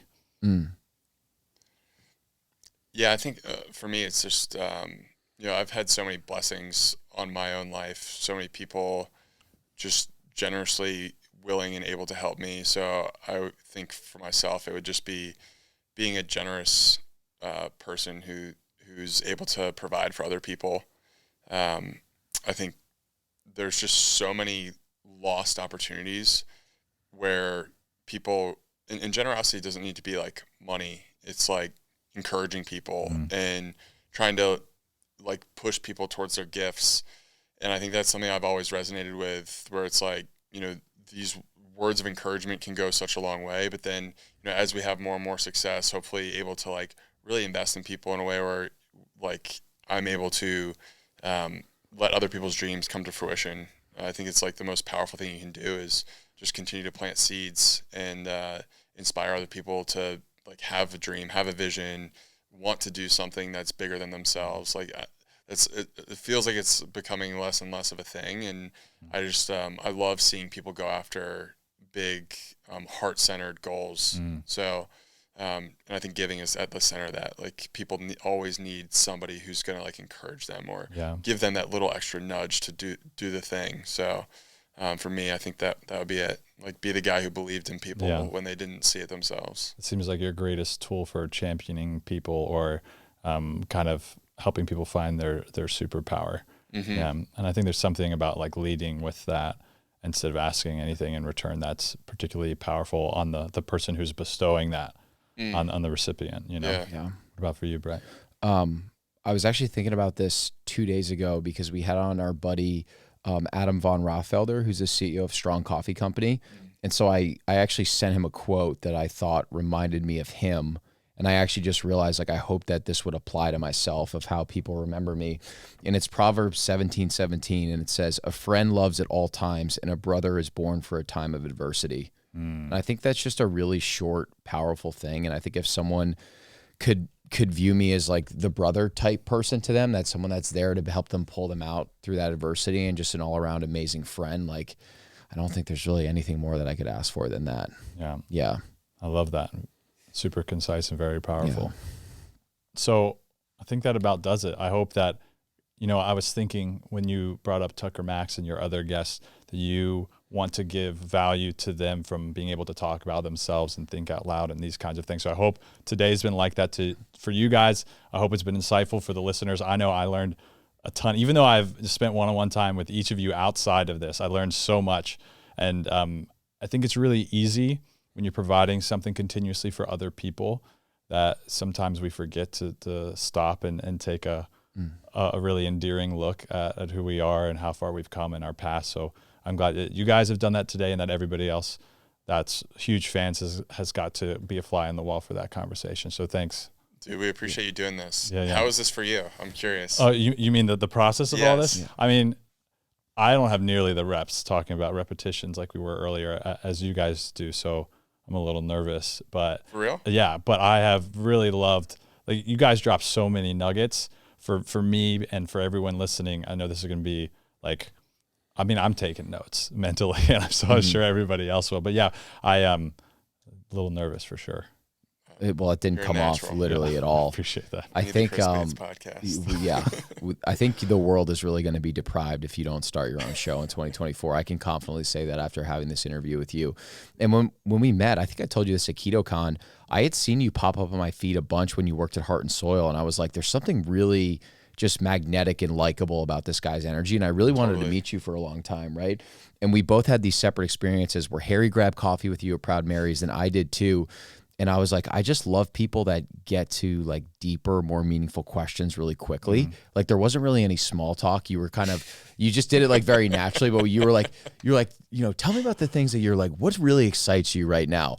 And like, I just love the way that you ask questions, and an ability that you have that I don't think Harry and I have yet is you have this amazing ability to take someone's response and then you almost recite it and then give your own feedback to it. Where like, I'll take a lot of podcasts, it's question, answer, question, answer. You do this great job of like really reflecting on what the guests send and turned it into a conversation too. So I hope that this gives you some juice that like, I think you would have such a good show, man. And I really hope that in 2024 you make that happen, because I think the world needs it. I appreciate that. I think it's kind of like what Harry was saying is like, obviously I wanted to add a ton of value and learn more about you guys, but it's kind of like a gift in a small way for a repetition and seeing, if it feels good. And it's interesting what you said, because I'm curious, bonus question for you guys after I say this. I'm curious if some of what other people perceive as strengths for you all is what you all believe are your weaknesses, because I think that sometimes I am a terrible listener. And part of me wanting to listen better is condensing what I think someone heard and using active listening by regurgitating it in maybe a remedial fashion sometimes to see if like, yes, I'm getting a visual that their head's nodding, yeah, that's what they meant, or no, I'm completely misinterpreting. And I don't think it's an overcorrection. I think it used to be, but as I've whittled it down, it's become more of a tool. So it's interesting because I didn't think that would be applicable and useful in a podcast setting, but I think it has proven to be so far. So yeah, I don't know, is that the same for you guys? Do you feel like you're hard on yourselves and you think you're weak in areas, but other people see that you're strong in those areas? I would say for sure. I mean, there have been a number of podcasts where I'll say to myself, like, dude, sometimes you record, this happens a decent amount where you just don't feel like you have that pop in your questions and everything like that. And you're like, did I talk too fast? Was I mumbling like an idiot? Did I use the wrong words? And other people will say, oh, I really enjoyed this episode. But again, you're always just your own worst critic too. And the best thing you can do is just keep getting back in front of the mic too. And you're always like the value of you just sitting down, having a good conversation with a great guest. People are going to think it's really good. Yeah. I like retweet. I think hashtag retweet. No, I think both of us are very critical of ourselves. And when people are like, oh, it was amazing. And we're like, oh, that was not as good as I would have liked it to be. Yeah. It's interesting. Other people's perception and perspective on just like your own strengths, because I oftentimes am like, I don't think I'm all that good at that, but I guess you do, or someone else does. So. Yeah, they do, and we're often, I think, in our way more than anybody else is. Definitely. And so I've kind of phrased this a few ways, and one of my recent mantras has been start to see yourself through the people who love you. Well, yeah, start to see yourself through those that know you's eyes, and that's been really, really invaluable, because I don't think I would have I wouldn't have uprooted my life in Virginia, moved to Austin, started Heart and Soil, started my own business after that, and had the courage to leave people I called family, and at the spearhead of this movement that we all three care about so much. But it was as lackluster as it seems. At those times, it did not feel that I had enough juice in me to do the thing that I felt called to do. And so there's that encouragement and brotherhood, romances, partnerships, and then a little bit of like, hey, there's something better than this. That combination of things, I think, really helped me take the leap.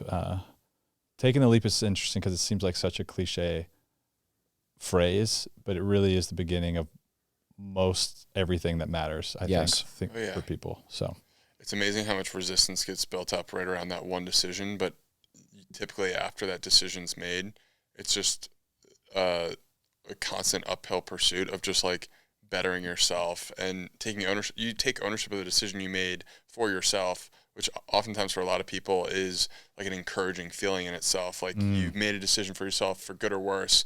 Like you just now can go make it worth it or not. Go for it. Like, it's all up to you at this point. It's like motivating and liberating simultaneously. Yeah. Well, final words. That's it. You have an amazing mustache, by the way. you got to bring the stash. I know. I was like, I would finally fit in with dual these stashes. guys. All right, brother. Chris, we appreciate you. You Thank guys you, brother. too. Thanks so guys. much, man.